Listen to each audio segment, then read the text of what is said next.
जम्मू कश्मीर के अलग अलग जगहों पर एवलांच की खबर है। एवलांच की वजह से 6 जवान शहीद हो गए हैं और 6 शहरियों की मौत की भी खबर है।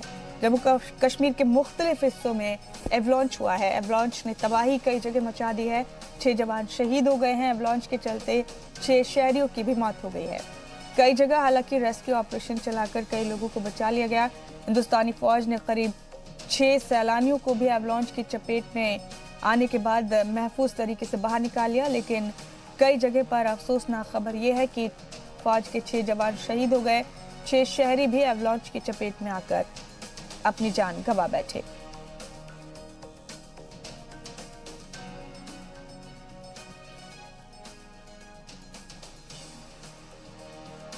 इस बीच एक अहम खबर यह है कि कश्मीर वादी में ब्रॉडबैंड इंटरनेट खदमात शुरू हो जाएंगे। होटल्स और तालीमी इदारों में नाफिज करने का फैसला कर लिया गया है। ब्रॉडबैंड सर्विसेज को अगले 48 घंटे में सिलसिलेवार तरीके से पूरी वादी में ब्रॉडबैंड सर्विसेज बहाल हो जाएंगी। जम्मू में मोबाइल फोन पर 2G खदमात आज से शुरू हो जाएंगी।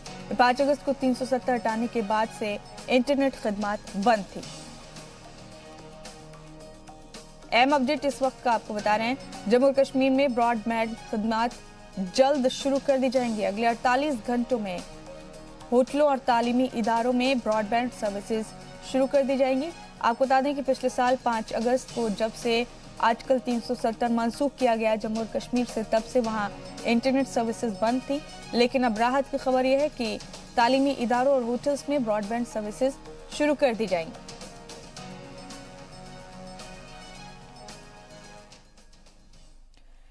बढ़ते खबरों में आगे अपने मुतनाज़ा बयानों के चलते अक्सर सुर्खियों में रहने वाले कांग्रेस लीडर मणिशंकर अय्यर एक बार फिर तनाज़े में फंस गए और इस बार उनके लिए फांस बना वो बयान जो उन्होंने शाहीन बाग में दिया। शाहीन बाग में करीब पिछले 1 महीने से प्रोटेस्ट चल रहा है, जिसमें खवातीन की तादाद ज्यादा है। आप जानते हैं कि ये नापाक लोग जो है, इनका मकसद क्या है, इनका इरादा क्या है।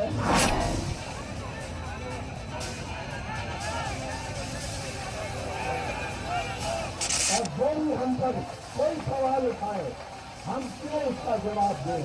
आप हो कौन हम पर शक लगाने के लिए? मुल्क की राजधानी दिल्ली का शाहीन बाग इलाका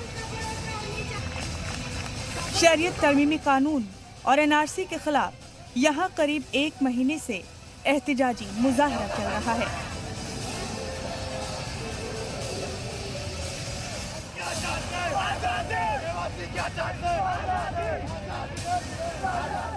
यहाँ पर रोज बरोज जुटने वाली भीड़ में शामिल ज्यादातर लोग यूं तो आम शहरी हैं और दावा गैर सियासी होने का भी है, लेकिन जब भी सियासत से जुड़ा कोई शख्स अपनी हिमायत देने के नाम पर यहाँ आ जाता है तो फिर खुलकर सियासी बातें भी होती हैं और बयानबाजी भी। ऐसे वक्त में कांग्रेस के मणिशंकर अय्यर जैसे लीडर यहाँ आए और कुछ मुतनाज़ा बोले बगैर ही चले जाएं, ऐसा तो शायद मुमकिन ही नहीं है। मंगल को भी कुछ ऐसा ही हुआ। मणिशंकर साहब शाहीन बाग के स्टेज पर आए और शुरू हो गए। शुरुआत मोदी सरकार को कोसने और शहरियत कानून पर सवाल उठाने से हुई, जो बढ़ते बढ़ते मुतनाज़ा या फिर यूं कहिए कि भड़काऊ बयान तक जा पहुंची। सरकार की तनकीद और शहरियत कानून पर सवाल उठाना तो फिर भी लाजिम था, लेकिन कांग्रेस के ये बयानवीर बोलते बोलते अब की बार भी कुछ ऐसा बोल गए जिस पर तनाज़ा तो होना ही था। जो भी कुर्बानियां देनी हो उसमें मैं भी शामिल होने को तैयार हूँ। अब देखें कि किसके हाथ कौन किसका हाथ मजबूत है, हमारा या वो कातिल, ये है सवाल। बात निकली तो दूर तलक जानी ही थी, लिहाजा मंच से उतरते ही मीडिया वाले पीछे पड़ गए और अय्यर साहब से पूछ लिया कि वो कातिल आखिर है कौन, जिसका वो अपनी तकरीर में जिक्र कर रहे थे। लेकिन बगैर सोचे समझे जो बोल गए तो उसका जवाब भला क्या देते, इसलिए सवालों से भागते रहे और कुछ बोले भी नहीं। सर आप किसको रेफर कर रहे हैं, कातिल कह रहे हैं, आप लोगों से बोल रहे हैं अब मैं आपके साथ खड़ा नजर आऊंगा, ये और भड़काएगा सर लोगों को। यहाँ पे कॉमन आदमी को सर बहुत परेशानी हो रही है। आप देख रहे होंगे कोर्ट ने भी बोला, पुलिस लगातार मैसेज दे रही है और आपको लगता है में अय्यर की तकरीर से लगता है कि उन्होंने अपनी पिछली गलतियों से कोई सबक नहीं सीखा है। बहरहाल, इससे पहले मणिशंकर अय्यर ने मरकजी सरकार पर जमकर हमला बोला। अय्यर ने कहा कि पीएम मोदी सबका साथ सबका विकास करने आए थे, लेकिन अब सबका विनाश कर रहे हैं। समझ में नहीं आता, ये लोग आ गए, उनको बहुमत मिल गई इलेक्शन में, और क्यों मिला? उनको इसलिए मिला कि उन्होंने कहा कि हम करवाएंगे सबका साथ सबका विकास। लेकिन किया क्या? किया उन्होंने सबका साथ सबका विनाश। अपनी कमियों से आपका ध्यान हटाने के लिए ऐसे तर्क किए जा रहे हैं जैसा कि CAA और NRC, लेकिन उनसे ज्यादा बुद्धिशाली ये शाहीन बाग की महिलाएं हैं, ये खातून हैं। इन्होंने बता दिया है उनको कि आप हमें धोखा नहीं दे सकते हो। माँ भारत की औलाद आप हैं और किसी का हक नहीं बनता कि वो आपसे कहे कि आपके माँ कहाँ है, आपके परदादा कौन थे, कौन से शहर में पैदा हुए। लेकिन यही है सवाल जो कि किए जाएंगे आपसे जबकि ये नेशनल पॉपुलेशन रजिस्टर की बात चलती है। शहरियत कानून पर सवाल उठाते हुए अय्यर ने कहा कि सरकार के इरादे ठीक नहीं हैं। कांग्रेस नेता ने शहरियत कानून को मईशत में नाकामी से ध्यान हटाने की चाल भी बताया। शहरियत तरमीमी कानून और NRC के खिलाफ शाहीन बाग में करीब 1 महीने से एहतजाजी मुजाहिरा चल रहा है। इससे पहले कांग्रेस नेता शशि थरूर भी दिल्ली रियासत के सदर सुभाष चोपड़ा के साथ दिल्ली के जामिया में मुजाहिरा करने वाले तलबा के बीच पहुंचे थे। ब्यूरो रिपोर्ट, जी मीडिया। और दिल्ली हाईकोर्ट ने कालिंदी कुंज शाहीन बाग को दोबारा खोले जाने की मांग की अर्जी पर निपटारा कर दिया। कोर्ट ने पुलिस को कानून के मुताबिक कार्रवाई करने के लिए कहा है। इसी के साथ हाईकोर्ट ने इस मामले को खत्म कर दिया है। बता दें कि CAA और NRC के खिलाफ शाहीन बाग में चल रहे एहतजाज की वजह से रोड 15 दिसंबर 2019 को बंद कर दिया गया था।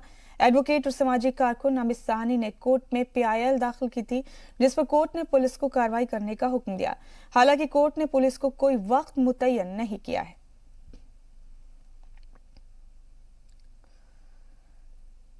वहीं शाहीन बाग में मुजाहिरा कर रही खवातीन का कहना है कि वो तब तक यहां से नहीं हटेंगी जब तक CAA को वापस नहीं लिया जाता।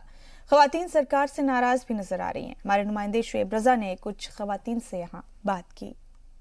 शाहीन बाग में जो एहतजाज चल रहा है पिछले 1 महीने से, उसकी जो क़यादत है वो औरतों के जरिए की जा रही है। कुछ खवातीन हमारे साथ मौजूद है। ये बताइए मैम, आपकी हम देख रहे हैं कि पिछले 1 महीने से आप लोग सड़क पर है और सरकार ये कह रही है कि वो 1 इंच पीछे नहीं हटेंगी। अब वो 1 इंच नहीं लगे, हम 1 सूद नहीं पीछे हटेंगे। हमने तो कह दिया ना पीछे नहीं हटेंगे। और उसके बाद क्या परेशानी है? हम नहीं हटेंगे, बस उनकी भी 1 मिनट की बात है, हमारी भी 1 मिनट की। हम क्यों उनके आगे गिड़गिड़ाए रोएं? अभी आप चाहती क्या है कि सरकार अगर चाहे तो आप बात करने के लिए? मैं रिजेक्शन चाहती हूँ बस, NRC और उसका, बस और मैं कुछ नहीं चाहती हूँ। हाँ, बस कि उसको वापस लिया जाए, वापस लिया जाए बस। और मैं बहुत डिटेल में नहीं जा रही हूँ। चक गालियां देना उनको, वो मुझे गालियां दे। मैं अहिंसावादी हूँ, मैं अहिंसावादी रहूंगी। हाँ, बेशक मैं माननीय प्रधानमंत्री जी की इज्जत करती हूँ क्योंकि मैंने उनको वोट दिया था। कहीं मैं शर्मसार नहीं होना चाहती हूँ कि मेरा लीडर इतना खराब है। आपने वोट दिया था? Yes, I know. क्या मेरी EVM मशीन उनकी खराब थी? मैंने वोट दिया। वो फेयर आदमी है, मैंने उनको वोट दिया है। तो अभी क्या तवक्कुआत उनसे थी उस वक्त? बात क्यों 2 बार पूछी? मैंने यही, क्योंकि कई लोग ये कहते, हाँ कई लोग ये कहते हैं कि मुसलमान तो वोट नहीं देते बीजेपी को, इस तरह की बातें कही जाती है। तो इसलिए आपकी बात इसलिए अहम हो जाती है। मैं ये जानना चाह रहा हूँ कि मुसलमान अशफाकुल्ला खां थे तो वो उनका नाम क्यों नहीं ले? वो कहते हैं मुसलमान वोट नहीं देते, ये भी तो ये नाम मिटा दें कि अशफाकुल्ला खां मुसलमान थे, जंगे मुजाहिद थे, अच्छे सिटीजन थे। नहीं, आप मुझे ये बताइए कि क्या तवक्कुआत आपको वजीर आजम से अभी है या वजीर दाखिला से? इतने खराब थे तो उन्होंने मुसलमान को अपने कैबिनेट मिनिस्टर क्यों बना दिया था?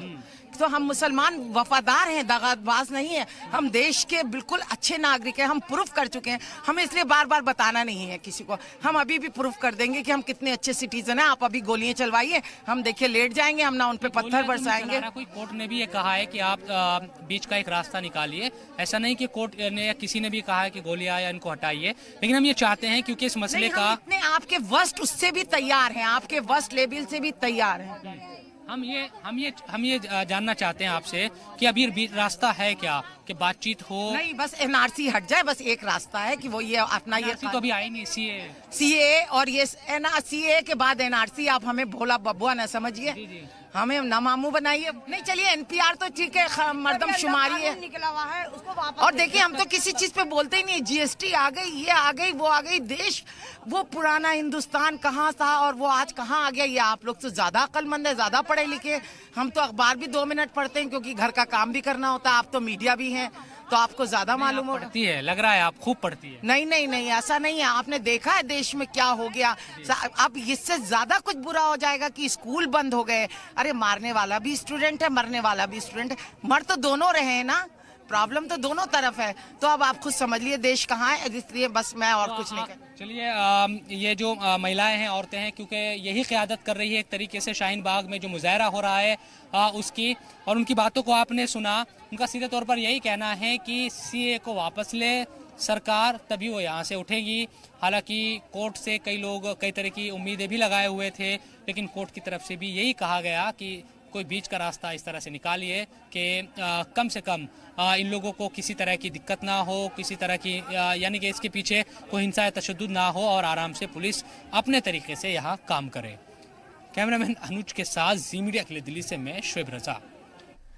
और सीएए एनआरसी के साथ ही मुल्क के मौजूदा हालात के खिलाफ सुप्रीम कोर्ट के वकील भी मुजाहरे पर उतर आए हैं। दिल्ली में निकाले गए मार्च के दौरान वकीलों ने सीएए को आईन मुखालिफ बताया।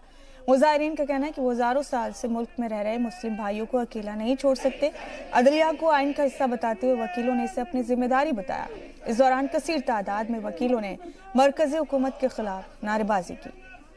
और मुंबई में भारत और ऑस्ट्रेलिया के मैच के दौरान ही कुछ नाजरीन ने सीएए के खिलाफ मुजाहरा किया। तलबा का एक ग्रुप वानखेड़े स्टेडियम के पेविलियन में सीएए और एनआरसी की मुखालफत में टी शर्ट पहनकर पहुंचा। नाजरीन ने स्टेडियम में सीएए, एनआरसी और एनपीआर की मुखालफत में टी शर्ट पहनकर मोदी सरकार की मुखालफत की। इस दौरान नाजरीन ने अपनी जगह खड़े होकर नारे भी लगाए। मैच के दौरान सीएए, एनआरसी और एनपीआर के खिलाफ मुजाहरा करने वाले इन तलबा में कई लड़कियां भी शामिल थीं। ये सभी अपनी शर्ट के नीचे पहनी टी शर्ट पर नो सीएए, एनआरसी और नो एनपीआर लिखकर आए थे। मैच शुरू होने के थोड़ी देर बाद ये सभी तलबा अपनी शर्ट के बटन खोलकर एक लाइन में खड़े हो गए, जिसके बाद टी शर्ट पर लिखा no CAA, no NRC, no NPR का नारा साफ देखा जा सकता था। एहतजाज में शामिल एक शख्स ने कहा कि हम पुरअमन तरीके से अपना पैगाम देने के लिए स्टेडियम पहुंचे। हमने अपना पैगाम दिखाने के अलावा कुछ भी नहीं किया। इनका कहना है कि हम गुज़िश्ता कई दिनों से मुजाहरा कर रहे हैं, लेकिन अब तक पीएम मोदी ने सीएए, एनआरसी और एनपीआर पर बात करने के लिए हमसे राब्ता नहीं किया है।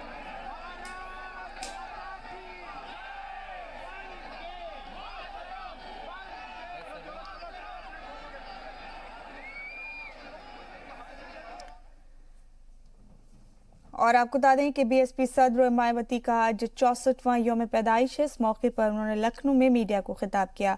मायावती ने कहा कि नरेंद्र मोदी राज में मईशत बीमार है और 130 करोड़ लोगों के रोजाना रोजी रोटी का बहरान है। मायावती ने कहा कि बीजेपी जाती मफाद के लिए सत्ता का गलत इस्तेमाल कर रही है। मरकज की पॉलिसीज पूरी तरह से गलत हैं और इस वजह से मुल्क में इस वक्त गरीबी, लिटरेसी और कशीदगी का माहौल है। मायावती ने कहा कि गरीब, आदिवासी, मुस्लिम और दूसरे मज़ाहिब के अक़लियती तबके के लोग मोदी सरकार में ज्यादा परेशान।